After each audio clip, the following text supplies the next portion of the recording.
कोई oil expert को आज तक पता नहीं है कि पाकिस्तान में वो जो मैसिव अमाउंट ऑफ ऑयल है वो किधर है।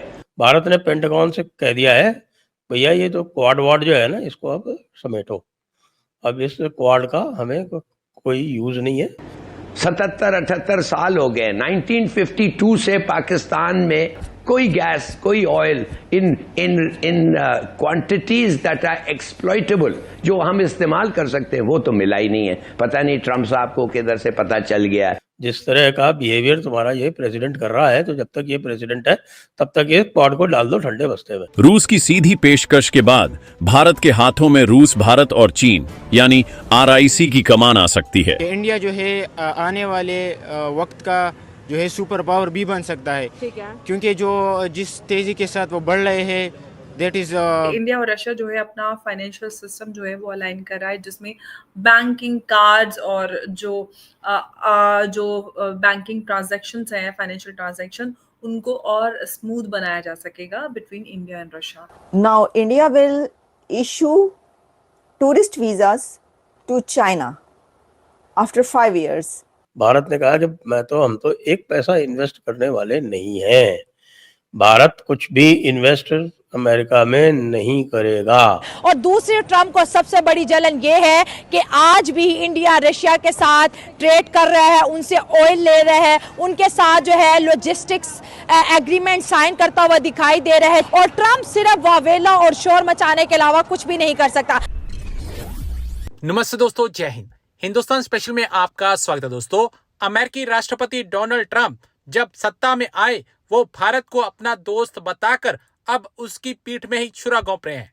लेकिन भारत भी अब इस संदर्भ में बड़ा फैसला ले सकता है।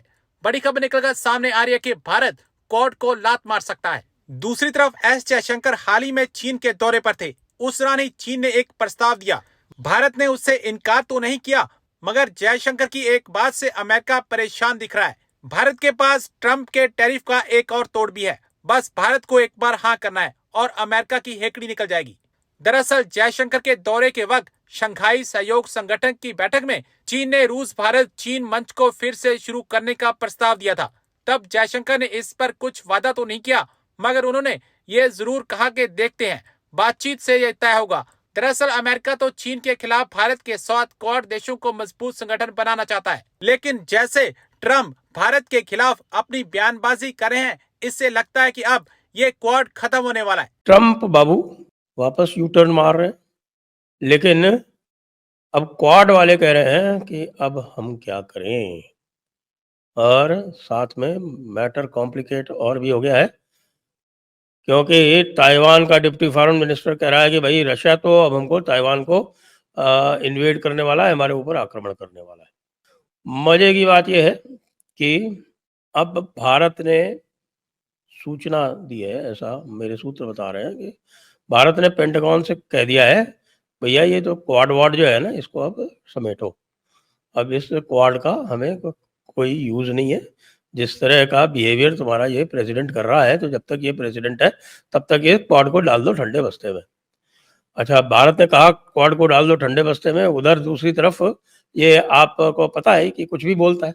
तो एक तरफ तो बोला कि हम रशियन पेनल्टी लगाएंगे, और दूसरी तरफ जो टैरिफ जारी किए वो 25% वाले, उसमें से भारत के पेट्रोलियम प्रोडक्ट्स को एग्जेम्प्ट कर दिया। क्यों? क्योंकि अगर भारत के पेट्रोलियम प्रोडक्ट नहीं पहुंचेंगे तो एक भी हवाई जहाज उड़ नहीं पाएगा, क्योंकि सारा का सारा ये जो एविएशन टरबाइन फ्यूल है, ATF जिसको बोलते हैं, वो भारत से जाता है। तो डीजल भी भारत से जाता है। अब ये भी बड़े आश्चर्य की बात है कि इतना बड़ा स्वयं इतनी बड़ी इकोनॉमी होते हुए भी वो इंपोर्ट करता है भारत से इस तरह के प्रोडक्ट्स। क्यों करता है? क्योंकि सरलता होती है, वहाँ कैपिटल इन्वेस्टमेंट भी तो चाहिए। ये जितनी बातें कर रहा है, एक दूसरे से सबको जो है रगड़ रगड़ के कह रहा है कि $500 बिलियन ये इन्वेस्ट करेगा, 350 वो इन्वेस्ट करेगा। भारत ने कहा कि हम तो एक पैसा इन्वेस्ट करने वाले नहीं हैं। भारत कुछ भी इन्वेस्ट अमेरिका में नहीं करेगा। अगर अमेरिकन कंपनीज को इन्वेस्टमेंट करना है तो वो भारत में इन्वेस्टमेंट करने के लिए उनका स्वागत है। हम आपके यहाँ सरकार की तरफ से हम कुछ नहीं कहते, बाकी प्राइवेट लोग जो हैं वो जो भी इन्वेस्ट करना चाहें वो करें। अब चाइना ने मौका ताड़ा। चाइना ने जैसे ही देखा कि भाई ये भारत और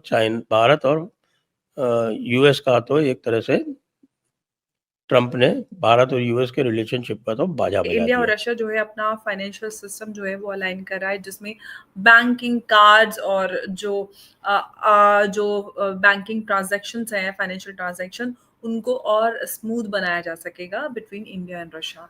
और इस पूरे सिस्टम को किस तरह से अलाइन किया जा रहा है, कैसे कैसे ये सारी चीज़ें और आगे बढ़ेंगी, क्या कुछ इसमें अपडेट्स हैं, उसको आगे डिटेल में समझेंगे।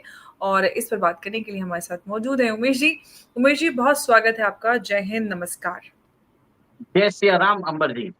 जय सिया राम। उमेश जी, जब बात आती है इंडिया और रशिया की, तो हम सब जानते हैं कि इंडिया और रशिया के बीच में जो रिश्ते हैं वो काफी मजबूत हैं। डिफेंस कॉर्पोरेशन की बात करें, लेकिन आज हम फाइनेंशियल कॉर्पोरेशन की बात करें। फाइनेंशियल कॉर्पोरेशन की बात करते हैं तो जब अलाइनमेंट ऑफ पेमेंट सिस्टम की बात आ रही है बिटवीन इंडिया एंड रशिया, तो इसमें क्या कुछ हम शिफ्ट देख सकते हैं about like you know shifting global financial order? What is in the store? देखिए अंबर जी, भारत और रशिया के बीच में यूक्रेन वॉर के पहले हमारा ट्रेड होता था $10 बिलियन से ऊपर नहीं जाता था, जिसमें हम रशिया से कम 3 या 4 बिलियन का एक्सपोर्ट करते थे, $6 बिलियन का इंपोर्ट करते थे। टोटल ट्रेड $10 बिलियन से ऊपर नहीं था। आज जी। वो $75 बिलियन पहुंच चुका है और आज हम रशिया से कम आप मान के चलिए $65 बिलियन हम इंपोर्ट करते हैं, अप्रोक्सीमेटली $10 बिलियन हम एक्सपोर्ट कर रहे हैं। और सारा पेमेंट जो है ना वो पहले डॉलर में होता था, अब हो रहा है लोकल करेंसी में, रूबल और रूपी में, जिसके कारण डॉलर का जो महत्व है, देखिए 75 बिलियन जो है लगता तो वेरी स्मॉल अमाउंट है, but if you see the larger game, ये एक तरह से डॉलर के अंदर वो ट्रांजैक्शन होते थे जिसमें भारत पहले डॉलर खरीदता था, रशिया भी डॉलर खरीदता था, तो जी। अमेरिका गेन करता था, अमेरिकन बैंक्स गेन करते थे कन्वर्शन चार्जेस पे, और वापस वो जब अपनी करेंसी में वापस कन्वर्ट करते थे उसमें भी उनको दो तरफ फायदा होता था। अब क्या किया भारत ने रशिया को बोला कि सैंक्शंस आपके ऊपर 25,000 सैंक्शंस लगा दिए रशिया के ऊपर यूक्रेन वॉर के बाद। उनके $300 बिलियन के जो फॉरेन एक्सचेंज रिजर्व है डॉलर डिनोमिनेटेड वो फ्रीज कर दिए। अब भारत और रशिया ने एक सिस्टम इजाद किया जिसमें उन्होंने बोला है कि हम अपने लोकल करेंसी में ट्रेड करेंगे। तो $75 बिलियन का लोकल करेंसी का ट्रेड, और ये धीरे धीरे बढ़ता जा रहा है। आप सोचिए भारत रशिया से 38%, जो रशिया का जितना भी क्रूड एक्सपोर्ट होता है उसका 45% चाइना लेता है, 38% भारत लेता है। तो ये दोनों नेशन इतने इंपॉर्टेंट हो गए हैं जिसके कारण रशिया की इकोनॉमी चल रही है।